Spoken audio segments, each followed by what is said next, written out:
Welcome to Immigration Quicktake. This is Ellie Rutledge with the American Immigration Lawyers Association. On Friday, the Obama administration announced that the Department of Homeland Security plans to open additional detention facilities for families, along with other steps, to address the humanitarian crisis at the border. Here to discuss the administration's announcement is Annaluisa Padilla, Second Vice President of AILA. Annaluisa, thanks for joining me. First off, what will this announcement mean for children and families?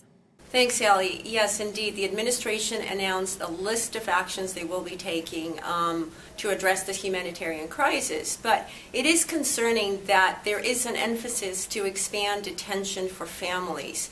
And what concerns us is that, if you are dealing with the most vulnerable classes of immigrants, these are women and children, detention is really not the solution. And we should not rush into decisions, and we should really thoroughly think when we're dealing with human lives, and again, with the most vulnerable classes of immigrants.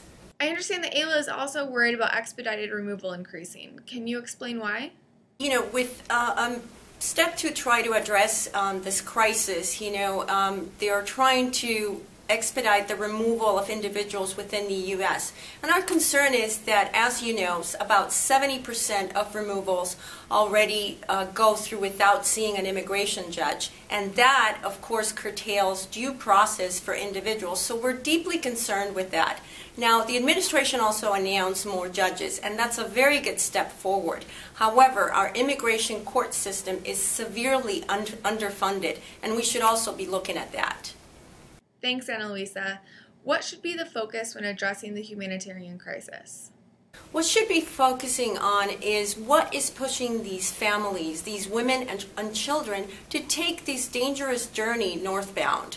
So we need to look at the humanitarian crisis as to what are the factors forcing these families away from their countries, including is there the gang violence fear and the fear of abuse and trafficking. Those are critical factors that we should be concentrating on. What are the problems with detaining families that DHS should consider?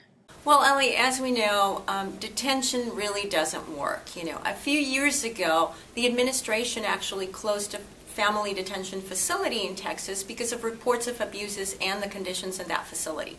So what we can do is really consider alternative methods to detention, and that is electronic monitoring, intensive supervision, and these are more humanely ways of dealing with this crisis. In addition, I think DHS has a commitment to protecting families, women and children. And so these alternatives are a better way and to remain constant to that commitment.